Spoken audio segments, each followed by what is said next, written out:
So guys, papunta tayo ng Liloan. Road trip lang. Traffic eh. Traffic guys.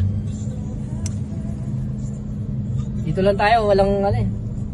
Wala kami makitang beach dito. Puro road trip. Alright, okay. You close the door because the traffic light is 38 seconds.